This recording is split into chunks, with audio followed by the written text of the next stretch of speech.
Video को जितना हो सके ज्यादा से ज्यादा शेयर कीजिएगा। एक बहुत ही चौंकाने वाला मामला सामने आया है। सबसे पहले आप सब लोगों से कहेंगे कि अगर आप जम्मू कश्मीर के किसी भी कोने में रहते हैं तो इस खबर को जितना हो सके ज्यादा से ज्यादा शेयर कीजिएगा, ताकि आप भी अगर इस हॉस्पिटल में इलाज कराने के लिए आए तो आपके साथ भी ऐसा ना हो। फिलहाल इस समय हम जम्मू के बख्शीनगर इलाके में सड़क के किनारे यहाँ पर मौजूद हैं और आप देख सकते हैं कि एक एम्बुलेंस के अंदर यहाँ पर पेशेंट है जिसे एमआरआई के लिए जो है वो रेफर किया गया है। लेकिन बदकिस्मती की बात है कि जीएमसी जम्मू, जो कि सबसे बड़ा ये कहें कि मेडिकल कॉलेज है, यहाँ पर दूर दूर से लोग यहाँ पर इलाज कराने के लिए आते हैं। लेकिन इसी बीच आपको बताने चले कि एक ऐसा पेशेंट यहाँ पर एम्बुलेंस में इस टाइम है जिसका एमआरआई जो है वो नहीं हो पा रहा है। ये पेशेंट जिसकी उम्र 38 साल के करीब है और इस समय यहाँ पर एम्बुलेंस में ये पेशेंट है। आपके साथ इनके साथ है, क्या बात हुई बताएंगे थोड़ा?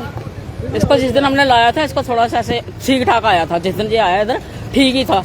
जब इधर आया थोड़ी देर इसको एडमिट किया उन्होंने, तो बाद में इन्होंने बोला कि इसको अटैक आ गया। अच्छा। इसको अटैक हुआ 2-3 बार हो गया इसको। तब से इन्होंने इलाज कर रहे हैं, मगर इन्होंने ये नहीं किया, इन्होंने एमआरआई नहीं कर रहे हैं ना। इसका कोई बंदोबस्त है, कहते मशीनें खराब है। हॉस्पिटल में क्या कहा आपको?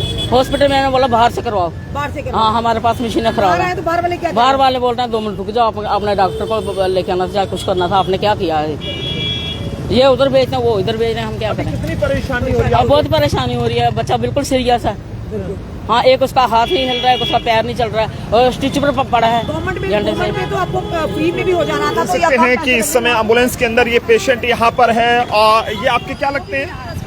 आपके हस्बैंड है? क्या बात हुई है इनको? इनको अटैक हुआ। अटैक हुआ इनको? तो अभी क्या कह रहे हैं डॉक्टर्स, क्या कह रहे हैं? MIR करा के आओ। MIR MRI? हाँ। तो जीएमसी के अंदर नहीं हुआ? नहीं, वो बोल रहे मशीनें खराब है हमारी। जी जी, क्या हुआ आपको बताएंगे थोड़ा? बात नहीं करते? हुआ क्या था, कोई बीमार थे? नहीं, ऐसे बाजू लटक गई थी ना। हाँ। बाजू लटकी थी, इधर आ गए तो इधर आके ज्यादा इनकी कंडीशन। जीएमसी में क्या कहा डॉक्टर्स ने? कुछ इलाज किया इनका? हाँ, इलाज सर इन्होंने आते ही आज बोल रहे हैं। सर इन्होंने आते ही इन्होंने मेरा सीटी करवाया। क्या फायदा था, लोग सरकारी हॉस्पिटल में आते हैं पैसे के लिए। पेशेंट की हालत आप देख सकते हैं इस समय। छोड़ दीजिए, हम आगे बात कर लेते हैं, कोई इशू नहीं। तो देख सकते हैं ये बहुत बुरी हालत इस समय पेशेंट की यहाँ पर है। आप ये भी मिसगाइड करते हैं कि हमारी मशीन ठीक हो रही है। ये जो मशीन ठीक करने की बात कर रहे हैं, जो 2 साल पहले लगी थी, जो बीच में इन सुपर स्पेशलिटी हॉस्पिटल का और इनका पंगा पड़ा था। वो कहते हैं इधर लगानी है, वो कहते हैं उधर लगानी है। फिर 1 साल के बाद डिसाइड हुआ कि ये मशीन जहाँ पे लगेगी बख्शीनगर में। 2 साल पहले इंस्टॉल की गई मशीन इतनी जल्दी कैसे खराब हो गई? अभी हमारे एमआरआई की मशीन कोई भी नहीं है। इवन के बख्शीनगर की बात नहीं करते, बख्शीनगर में भी नहीं है, सुपर स्पेशलिटी में नहीं है, सीडी हॉस्पिटल में नहीं है, शालामार में हॉस्पिटल नहीं है। हाँ, इनका 4 हॉस्पिटल के साथ टाई अप हुआ था।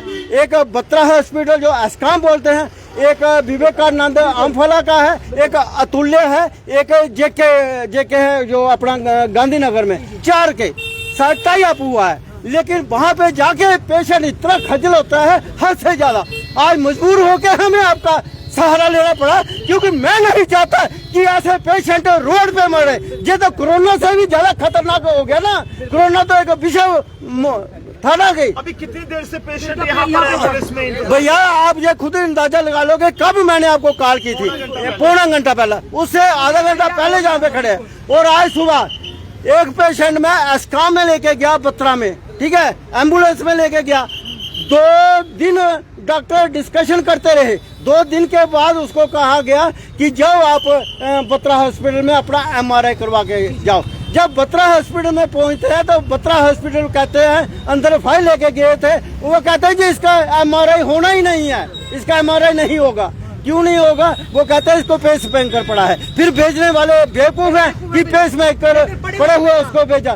फिर वो उनको बेचारों को हमने अपनी गाड़ी में वापस जहाँ पे लाया। कितना परेशानी है, लेकिन कोई सुनने वाला बात नहीं है। आज की जो बात है, सेक्रेटरी में असेंबली में एक क्वेश्चन का जवाब दिया गया है। 192 वेंटिलेटर डिफंक्ट पड़े हैं हमारे इधर मेडिकल कॉलेज में, डिफंक्ट पड़े हैं। आगे हम कहते थे कि ये मेडिकल कॉलेज खुद वेंटिलेटर पे है, वेंटिलेटर वो उसमें करते थे, कहते थे कि जब इनके पास वेंटिलेटर होते थे, सरप्लस होते थे, हम कहते थे कि आज वेंटिलेटर पे खुद हॉस्पिटल है, आज इनके पास वेंटिलेटर ही नहीं है। 192 वेंटिलेटर डिफेक्ट होना एक बहुत बड़ा सवालिया निशान है, हेल्थ पे है। मशीन अभी तक खराब है, 1.5 महीने से वो कई मेरे हिसाब से सालों साल ठीक नहीं होगी। वो यूक्रेन से कहते हैं कि कोई गैस आ रही है, यूक्रेन का जो युद्ध लगा है, यूक्रेन का किसी के साथ, रशिया के साथ, किसके साथ लगा, हाँ जिंदगी मौत, ये रोड पे पेशेंट मरने के लिए मजबूर है। ये अफसोसनाक तस्वीरें हम आपको इस समय बख्शीनगर से साझा कर रहे हैं। जीएमसी जम्मू में एक पेशेंट वहां पर दाखिल था, या पेशेंट दाखिल है जीएमसी? हाँ पेशेंट दाखिल था, इनको एक कार्ड दिया गया है, उसके ऊपर नंबर लिखा है, एक ये मेडिकल कॉलेज का ही है ना। अगर आपका टाई अप हुआ है, जहाँ पे आपका फ्री में ट्रीटमेंट होगा, जहाँ गवर्नमेंट रेट पे होगा, फिर आप ऑन पेमेंट जिसके साथ आपका टाई अप नहीं है, जहाँ पे क्यों भेज रहे हो? काफी ये कार्ड है जिन्होंने जहाँ पे भेजा है इनको, हाँ इनके रेफर से ये जहाँ पे आए हैं। किसने लिखा हुआ इसके नाम वगैरह, किसने लिखा? ये देख लो ना, ये हमें नहीं पता, ये इन्होंने हमें कहा है। किसने दी आपको? इन्होंने किसने दी है? इधर से क्या क्या है ये, क्या बताइए जरा। पता नहीं इन्होंने ये आखिरकार जीएमसी जम्मू के अंदर जनाब ये क्या हो रहा है? इतने बड़े हॉस्पिटल का हाल कुछ इस तरह से हो चुका है कि यहाँ पर आए लोगों को अब इस तरह से सड़कों पर जो है वो दर-बदर होना पड़ रहा है। आप सब लोग भी अपने अपने सुझाव जरूर कमेंट्स में दीजिएगा। देखते हैं जम्मू ट्रिब्यून। जय हिंद।